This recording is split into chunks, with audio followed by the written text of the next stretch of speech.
Hello everyone, good morning. Today I'm going to take the session on menstrual cycle and hormonal controls.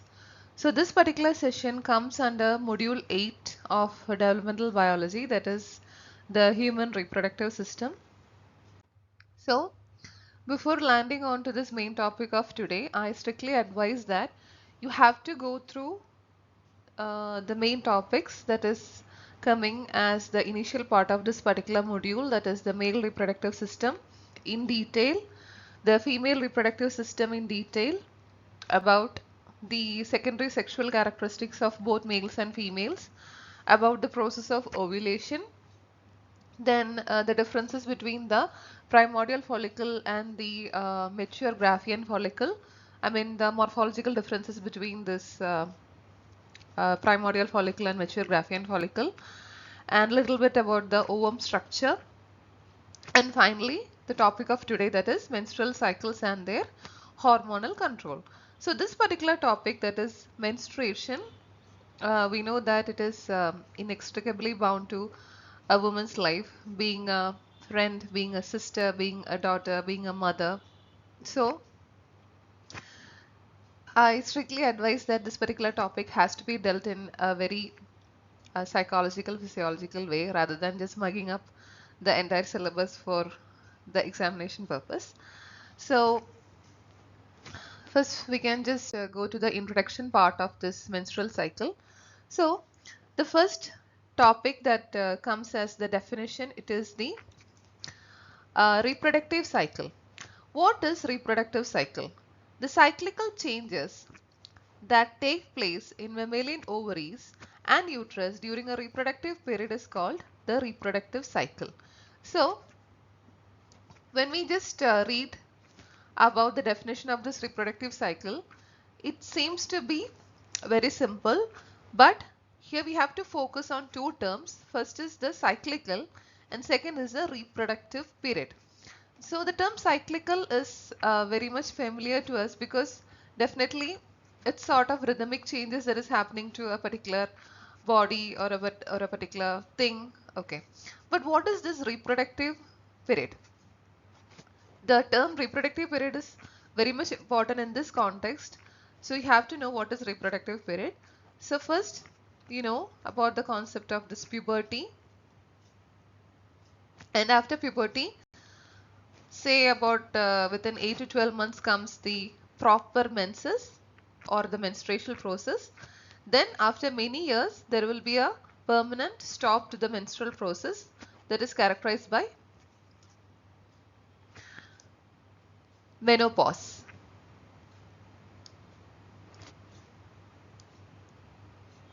So the time interval between the menses and the menopause, it is the reproductive period of a female's life cycle.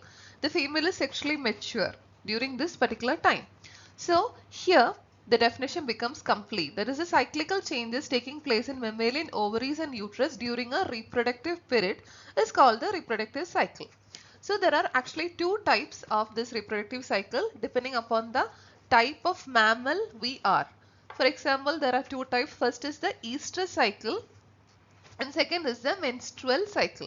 So estrous cycle mainly take place in non-primate mammals, and menstrual cycle mainly take place in primate mammals like us. So here we have to understand, we have to get a basic understanding about the difference between the primates and non-primates. Okay. So in this particular table, it's very much evident that the primates refers to any order of mammals characterized by large brain, usage of hands and complex behavior. But when we want to find the difference in the reproductive point of view, the females in this primate group have a menstrual cycle, while the females in this non-primate group have an estrous cycle. So the estrous cycle is almost equivalent to that of the menstrual cycle, but it does have many differences. But this is the main thing, that is the prominent feature or difference between the primate mammals and the non-primate mammals. In primate mammals, we can see the menstrual cycle, while in non-primate mammal we can see the estrous cycle. Okay, so we have to find some examples of this primate mammals, which include like that of this humans, apes, monkeys, chimpanzees, lemurs, etc.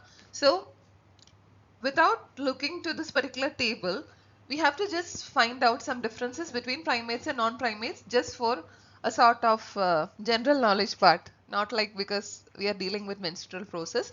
See, they'll be having this voluminous and complicated forebrain, and they will be having this stereoscopic vision, and they'll be having a clavicle. Clavicle means we know that it's a collarbone. It's an S-shaped bone that is connecting the shoulder and the breastbone.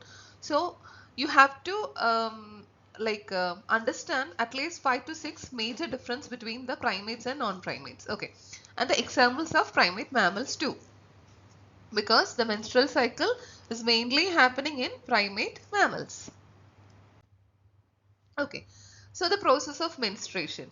We know that the process of menstruation, like starting from our childhood days, starting from the day that we got our first menses, we know that it is a cyclical event that is characterized by the passing of blood.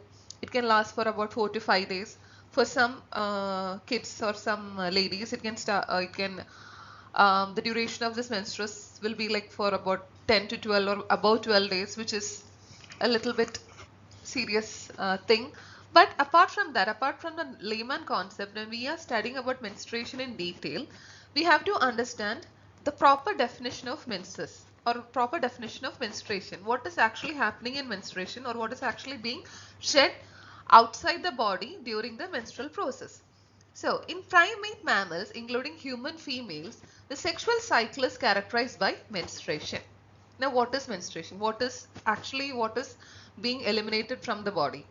It is a periodic or monthly discharge of blood.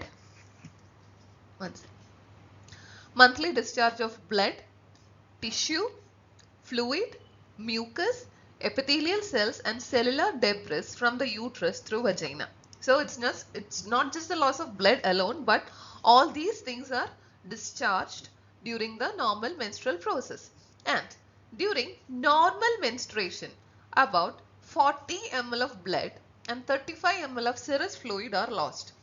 In human females, it occurs after about 28 days, which is very much clear from this writing only, because a normal menstrual cycle will be in the duration of 28 days. And in normal menstruation, about 40 ml of blood is lost and 35 ml of serous fluid. Now we have to understand, definitely we have to understand what is serous fluid.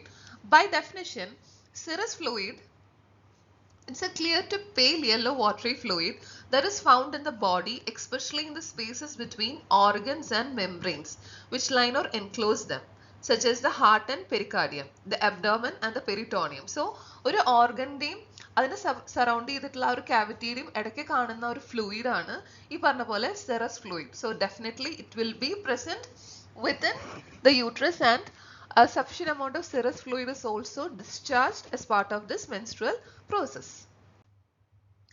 Now, we know that menstruation is a process that is mainly happening within the uterus. So, in this context, we have to understand the three different layers of uterus. The first layer, that is the outer layer, that is the perimetrium, and the middle layer, that is the myometrium, and the extremely inner layer, that is the endometrium.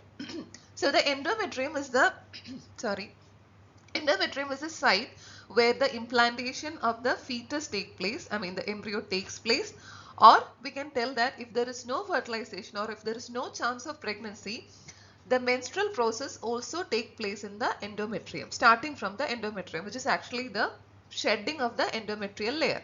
So this endometrium, when we look into detail, it is divided into two regions. That is the stratum functionalis, which is the part that is facing the interior cavity of the uterus, and the stratum basalis, which is the outermost part. So when we are just talking about the menstrual process, actually this stratum functionalis part is being shed during the menstrual process, but not at all the stratum basalis layer. The stratum basalis layer is a permanent layer, and once the shedding of this stratum functionalis part of endometrium take place, the stratum basalis plays a very important pivotal role in regenerating the stratum functionalis. So actually this is much more like a histological point of view regarding the concept of this menstruation. So what is discharge during the menstrual process, as we told in the previous slide, and regarding the structure of uterus, it take place in endometrium, and inside endometrium there is two layers, that is the stratum functionalis and the stratum basalis, and stratum functionalis is shed during the normal menstrual process. Okay. Now, the menstrual cycle is actually divided into three main phases. Sometimes it can be four, but we can just conclude that into three phases. That is the menses or the menstrual phase, the first phase. The second is the proliferative phase or the follicular phase. And third is the secretory or the luteal phase. So, the only thing that you have to remember is that we are dealing about the process of menstruation and the hormonal controls. So, we know that in primate mammals like us, there will be the normal cycle of menstruation taking place at the 28th day according to the 28-day cycle, 28-day reproductive cycle, and this 28 days is actually divided into three phases, that is the menses or the menstrual phase, the proliferative phase or the follicular phase, secretory or the luteal phase. Okay. So during these three phases, there will be the increase or decrease of some hormones, mainly the follicle stimulating hormone, the luteinizing hormone, the estrogens and the progesterone. So these four hormones are mainly confined to these three phases of the menstrual cycle. So we can just look into detail about all these three phases. First is the menses or the menstrual phase. Phase in this menses or the menstrual phase, it is the menses or the menstrual phase. So this phase actually lasts for about 5 days. That is, see, this from day 1 to day 28, it is the normal reproductive cycle of the human females. We are just taking us as the example for better understanding. So the day 1 to day 5 of this 28-day reproductive cycle, it is known as the menses or the menstrual phase. See, as the color indicates, it is bright red in color. So it is definitely characterized by the flow of the menstrual blood. About the menstrual process, we discussed in detail in the previous slide. So what actually happens during this menses or menstrual phase? Definitely there will be the shedding of the endometrium. But apart from that, there is something that is happening from the previous cycle. So this is the current cycle of the reproductive phase, that is the first 28 days. So in the previous cycle of 28 days, at the 22nd day, there was an event that is happening, that is the corpus luteum. So what is corpus luteum? Corpus luteum, we know that while studying the process of oogenesis and the maturation of this Graafian follicle, it was very clear that the definition of corpus luteum goes like this. So see,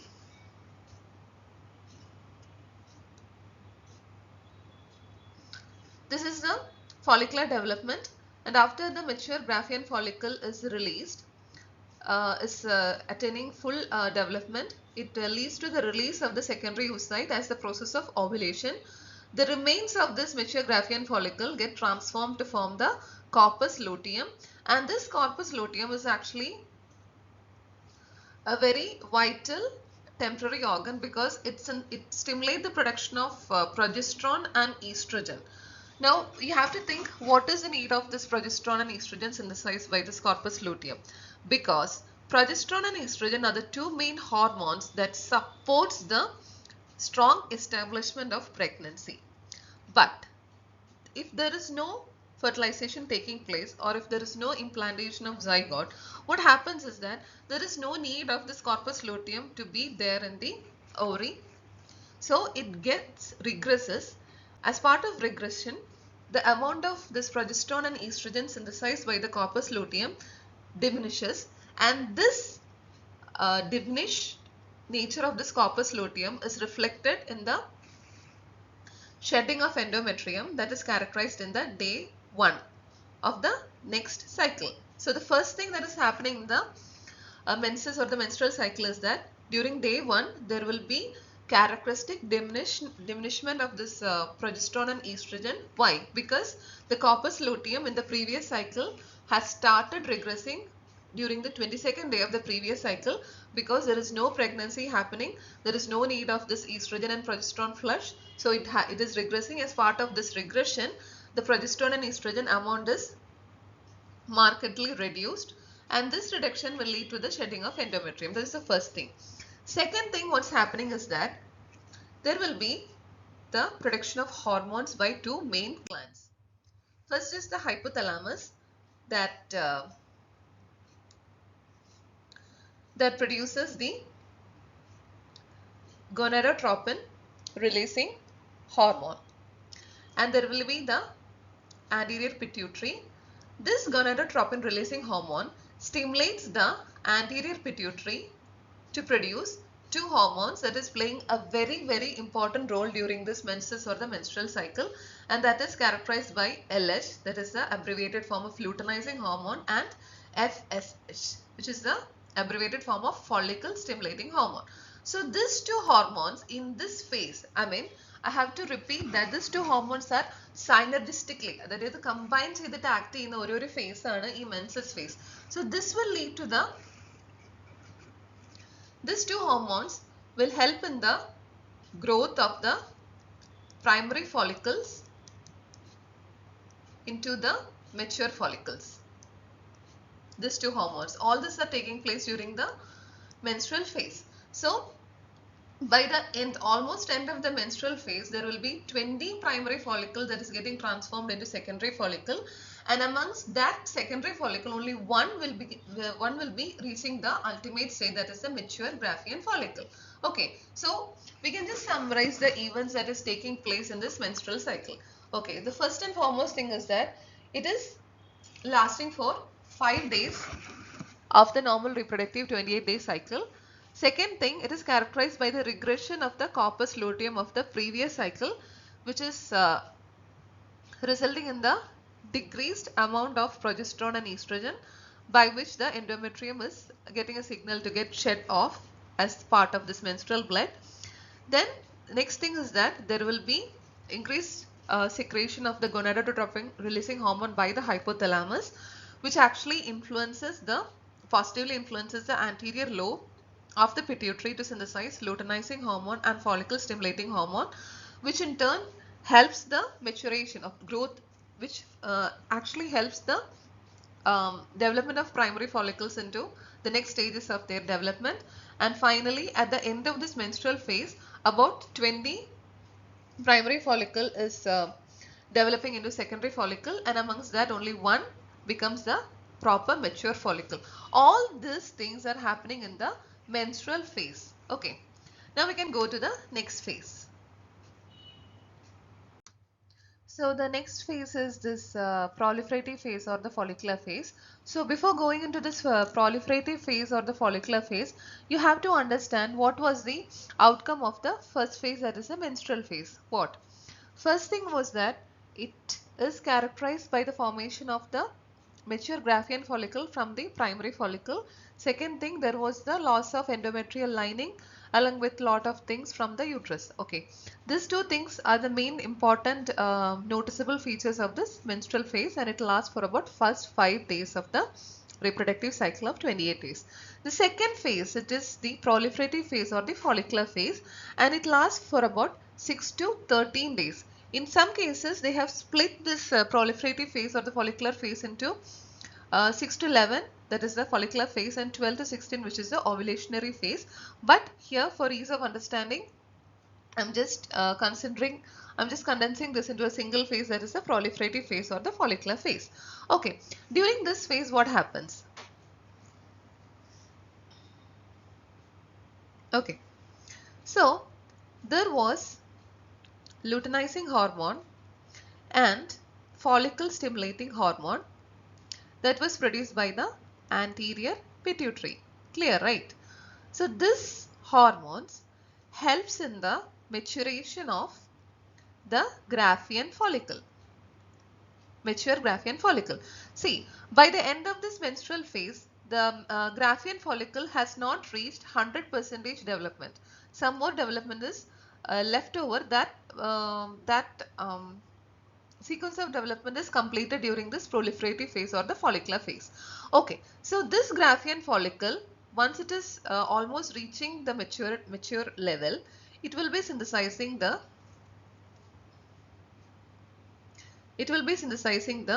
hormone, that is estrogen. Okay, this estrogen, so you have to remember one thing that is very important is that the estrogen level was very less during the menstrual phase, but during the proliferative phase or the follicular phase, it slowly starts increasing. And who's responsible for the production of estrogen? The mature Graafian follicle. So all the three hormones are coming to play in this particular phase, that is the luteinizing hormone, the follicle stimulating hormone. This actually influences the development of this Graafian follicle, and this Graafian follicle will lead to the production of estrogen. The amount of estrogen keeps on increasing, and once it reaches, it will get released into the blood, and because of this rapid surge of estrogen, mainly two things happens. The first thing is the endometrium starts forming again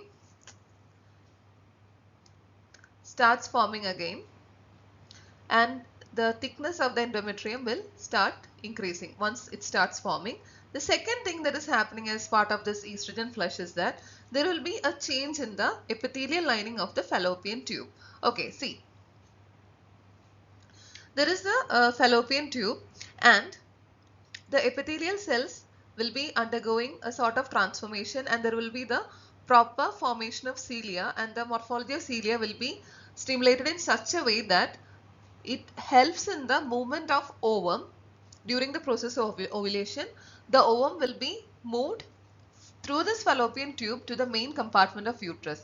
To make all this ready, the epithelial cells of the fallopian tube as well as the cilia will be properly formed, or its movement will be positively modulated by the estrogen presence in the blood. Okay. Now another important term that you have to cover here is about the ovulatory surge of LH. So we know that again there is LH plus the FSH leading to the formation of Graafian follicle, that is synthesizing the estrogen. And because of estrogen, two things are happening. First thing is the endometrium start forming again, and second thing is the modification of the epithelial lining and cilia of the fallopian tube. Why? For the proper transport of the ovum during the process of ovulation to the main compartment of uterus. Okay, so during the process of ovulation എന്ന് പറഞ്ഞു കഴിഞ്ഞാൽ ovum secondary oocyte ആയിട്ട് release ചെയ്യുന്ന ആ ഒരു പ്രോസസ്സിൽ എന്താ സംഭവിക്കണമെന്ന് വെച്ച് കഴിഞ്ഞാൽ there will be, the action of this luteinizing hormone and follicle stimulating hormone was synergistic. During which phase? During the menstrual phase. But during the follicular phase, it is not synergistic. The luteinizing hormone plays a very important role during the follicular phase. So there will be a rapid increase in the amount of luteinizing hormone. Rapid increase means like 6 to 10 fold increase. At what time? At 18 hours before the actual ovulation process. And this particular surge, rapid surge in the synthesis or the production of this luteinizing hormone at 18 hours before the ovulation process, it is known as the ovulatory surge of LH. And this is a very, very, very, very important term. And during ovulation or immediately after the onset of ovulation, the role of this FSH will start to decline. Okay, so there should be a negative feedback control system to diminish the production of this follicle stimulating hormone. The first thing is the estrogen. The estrogen's amount that is increasing in the blood will be having a negative feedback on the production of this follicle stimulating hormone. Second thing is a protein that is known as the inhibin, a hormone that is known as inhibin synthesized by the granulosa cells of ovary. granulosa cells of ovary that is synthesizing inhibin, which is again a hormone that will be having a negative feedback on the production of FSH. Okay, so these things are actually happening during the follicular phase. So you have to understand the importance of estrogen and the two major effects that the increased estrogen have during this particular phase. The second thing about the ovulatory surge of LH and the two important negative feedback mechanism that leads to the decreased production of the follicle stimulating hormone. So all these events are taking place during the follicular development phase, and the ovulation, the proper process of ovulation take place during the 14th day of the normal reproductive cycle if the reproductive cycle is 28 days. We have to always mention about the 28-day life cycle because in many females it can vary, like it can vary between 22 to 36 days in a normal range, or depending upon the endocrinological disorders or lifestyle, it can vary a lot, but we are talking about the 28-day life cycle, and in that 28-day life cycle the ovulation take place at the 14th day if everything is acting in a very normal way. Now that's the thing that is spanning the follicular phase, and next it is the secretory or the luteal phase. Now the third phase is the secretory or the luteal phase. This phase lasts from 15th day to the 28th day of the normal reproductive life cycle. So this phase is characterized by the presence of this corpus luteum and corpus albicans. See, there will be definitely there will be the presence of the luteinizing hormone that was already present in the follicular phase. This luteinizing hormone, once the mature Graafian follicle releases the ovum, the remnants of this mature Graafian follicle will be forming the corpus luteum. And this transformation of the remnants of the mature Graafian follicle into corpus luteum is influenced or highly stimulated by the presence of this luteinizing hormone. Okay, so once this remnants of this Graafian follicle becomes the corpus luteum, it is acting as a temporary endocrine organ. Okay, and it synthesizes progesterone. So again, during the starting of this presentation, I told that progesterone is a strong hormone that helps in the establishment of pregnancy. Okay, so the duration of this corpus luteum is about 2 weeks. Okay, so during this 2 weeks, the continuous synthesis of progesterone will be taking place by this corpus luteum. Why? If ever there is chances of pregnancy, or if the fertilized egg or zygote is getting transplanted into the endometrium, up to that point the corpus luteum synthesizes progesterone, and later the progesterone, if successful pregnancy happens, the role of this progesterone is taken replaced by the chorion of the developing embryo.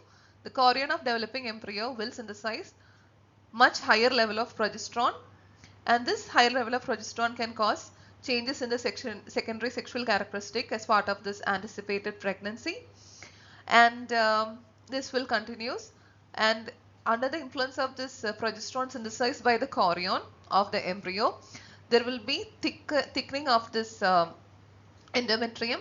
There will be the vascularization of endometrium. There will be the synthesis of glycogen by this endometrial glands, the uterine glands, all for developing the baby in a very proper way.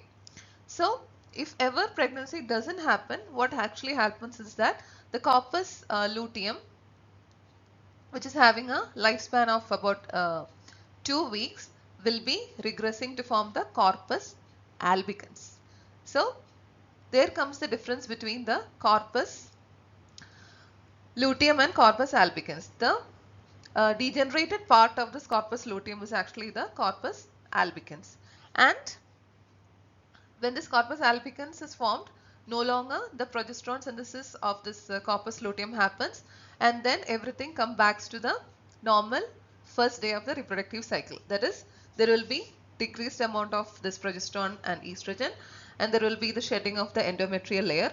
Like only if the progesterone level is in a very high prominent or significant level, there will be the formation of endometrium or the maintenance of endometrium. But if there is no progesterone, or if the progesterone is decreased beyond a particular level, the endometrium will get shed from the uterus lining, and that is characterized by the periods that will be mainly happening with the first day of the reproductive cycle. So this secretory or the luteal phase is characterized by the time interval between the ovulation and the starting of the next menstrual cycle. That is, during that 13 or 14 days it happens. What happens? The secretory or the luteal phase.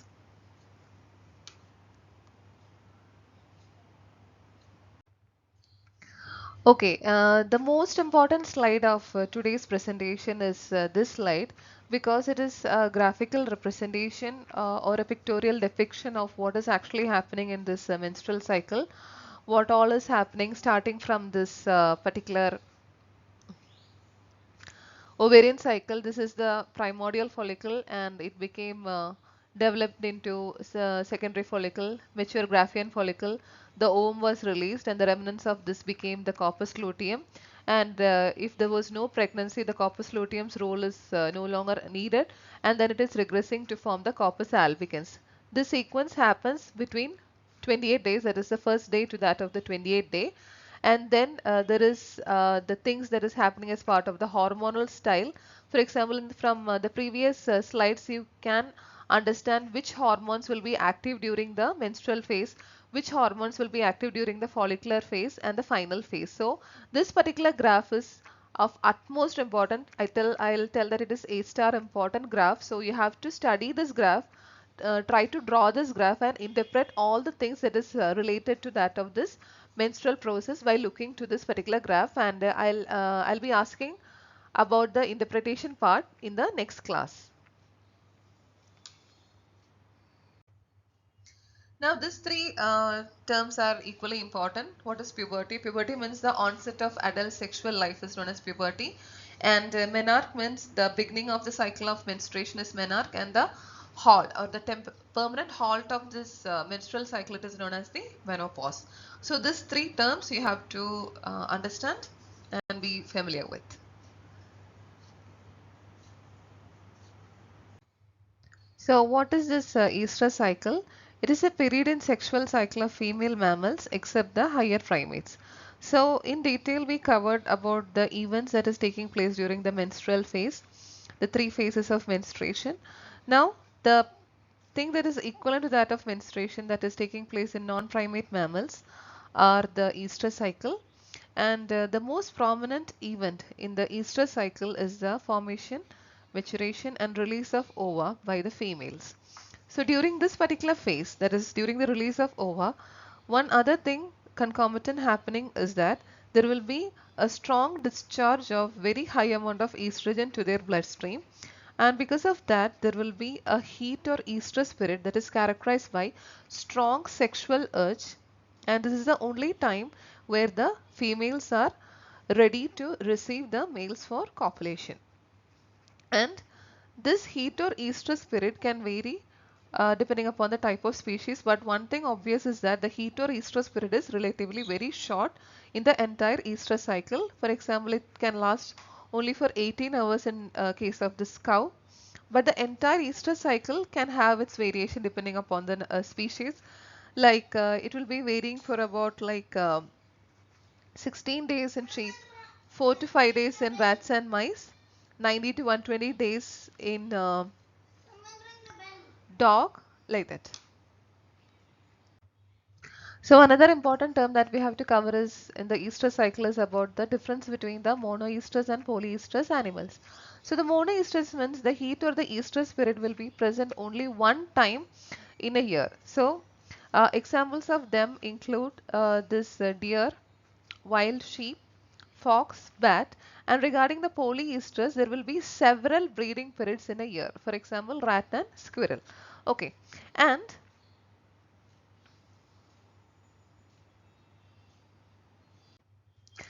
the estrous cycle is divided into four stages marked by the characteristic changes in the ovary, uterus and vagina.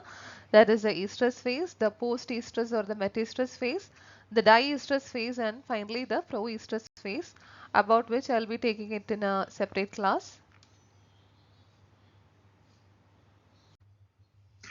Okay, so by this slide, I just wanted to conclude this session about menstrual cycle and hormonal control. And once again, I want to tell that this is a very important topic, that is the menstrual cycle and the hormones taking part in this 28-day life cycle of primate mammals. And the graph which I told you to refer about to interpret by yourself by reading the text and the slide and the information being provided in the slide. And about the Easter cycle, I'll be taking it in a separate class. So if you have any doubt regarding any topics which I covered during this particular class, you can just call me or WhatsApp me, and we'll try to clear all the doubts. Okay, thank you.